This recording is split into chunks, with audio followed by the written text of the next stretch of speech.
Энэ малын индексжүүлсэн даатгалын тухай хууль дуг нь аваад орвтой өөрчлөлт гарах болов. Дээрээс нь өнгөрсөн 2023 оны зуднаас бас сургамж аваад малчид ч гэсэн даатгалд хандах хандлагаараа өөрчлөгдөх болов.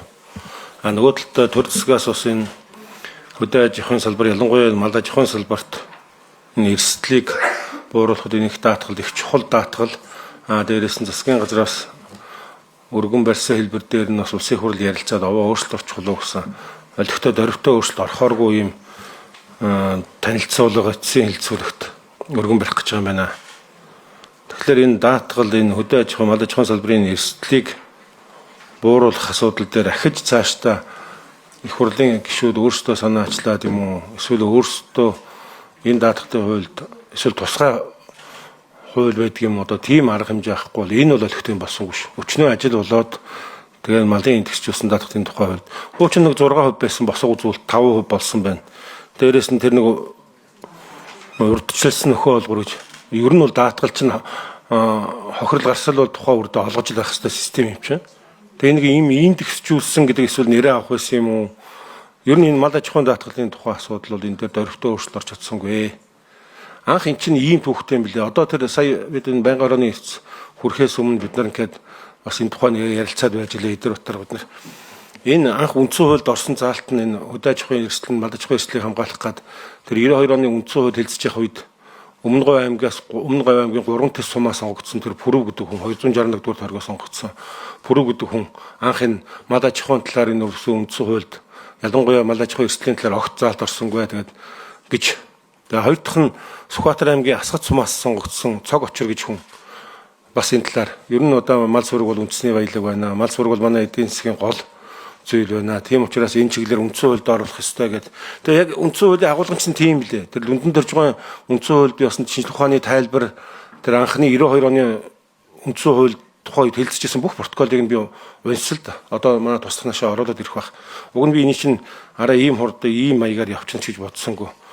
Тэгэхээр ерөөсөө төрийн хамгаалтанд байна гэдэг заалт нь хэрвээ энэ даатгалтайгаа уялдах юм бол тодорхой хувийг нь төрч хариуцах хэрэгтэй юм билээ даатгалын хураамж нь.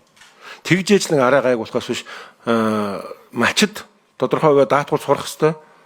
Малчид тодорхой хувиа өөрсдөө хариуцах хэрэгтэй. Тэр үндсэн хуулийн заалт үнэхээр тэр агуулгаараа хэрэгжих юм бол тэр шинжлэх ухааны тайлбар тал дээр бичигдснээс хэрэгжих юм бол төрчсөн эрсдлийг нь хуваалцах хэрэгтэй юм байлээ шүү. Ийм маягаар энэ хуулийг явах болов гэж утсан. Тухайн үедээчсэн би байнгын ороодын хурал дээр энэ хуулийг хэлцэж явах үед нь байр суурь яг иймэрхүү агуулгаар илэрхийлж ирсэн. Тэгээд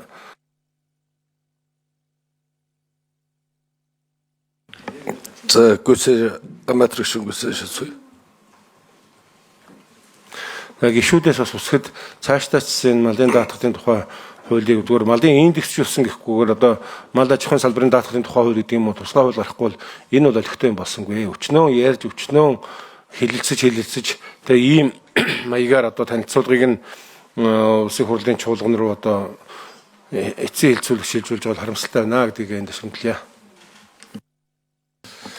За ажлын хэсгийн ахлах шийдвэрүүд гэж хариулъя. За Ганбаатар гишүүнтэй бас зарим нэг зүйл дээр санал нэг байгаагаа адилхан зүйтэй баг. Гэтэ энэ бол юу гэдэг гишүүдийн зүгээс өргөн бариа санаачлаад явцсан хууль биш. Энэ бол засгийн газраас өргөн барьсан хуулийг одоо байнгын ороо болон чуулганы нэгдсэн хуралдаанд хуралдуулах бэлтгэл ажлыг хангах үүрэгтэй л ажлын хэсэг. Бидний ажлын хэсгийн хүрээнд одоо ямар хүрээнд ярих вэ гэдэг нь өөрөө бас хуулийн зохицуулалттай. Би засгийн газрын өргөн барьсан тэр хуулийн хүрээнд л одоо энэ ярих үүрэгтэй. Тэрнээс энэ хуулийг бүхлээр нь одоо өөрчлөөд явах тийм эрх зүйн одоо бололцоо бидэнд бол байхгүй. Засгийн газраас өргөн барьсан энэ хуулийн төслүүдийг аль болох малчтын хэлдэг, ярьдаг тэр зүйл рүү бас төхүүлэхийг хичээсэн. Хугацаа бас нэлээдгүй орсон. Хугацаа орсон шалтгаан бол таны зарим зүйлүүдтэй бол яг нэгдэж байгаа. Юу гэхээр бидний өнөөдрийн оруулж ирж байгаа энэ хуулийн төсөл яг малын индексжүүлсэн даатгал гэдэг энэ даатгалын энэ системийг бас тийм малчтын хүссэн хэмжээнд бас аваач чадахгүй байна. Тийм учраас тэр хэмжээнд төхүүлэхийн тулд бол бас энэ өргөн барьсан хуулийн хүрээнд биш дахиад хажууд нь шинэ хууль өргөн барих ёстой юм байна гэдэг. Ингээд нэр үхий одоо улс төрийн намуудын одоо 5 намаас бүрдсэн 10 гишүүн засгийн газарт бас саналаа илэрхийлээд хуулийн төсөл санал авсан. Харамсалтай нь хавар явуулсан санал маань намар 10 сард одоо дэмжих боломжгүй гэдэг ийм дүгнэлт засгийн газрын тэмдэглэлээр ингэж орж ирсэн. Тийм учраас энэ хоёр хуулийг нэгтгэхэд явуулах бололцоо болоогүй учраас засгийн газрын өргөн барьсан хуулийнхаа хүрээнд энэ асуудал ингэ явж байгаамаа. Цаашдаа яг таны хэлж байгаа энэ малын эндэгчүүлсэн даатгал байх уу, хөдөө аж ахуйн даатгал байх уу, мал аж ахуйн даатгал байх уу, ийм хуулийг шинчлэх, одоо санаачлах энэ эрх бол их хурлын гишүүдэд бүрэн байгаа, нээлттэй байгаа. За ер нь яг зүгээр энэ эндэгчүүлсэн даатгалын асуудлыг ярихын тулд Монголын энэ хөдөө аж ахуйн салбарын даатгалын түүхийг эргээд харахаар яг одоо бидний хүсэн хүлээж байгаа одоо магадгүй автомашины жолоочийн албан даатгал шиг тийм одоо зүйлүүдийг хийх гэж Монгол улсын төр бас 1968 оноос 80 он хүртэл бас ноцолдсон юм бил. Тэгээ тэр үед бол маланч төрийн өмч, даатгагч төрийн өмч л байсан.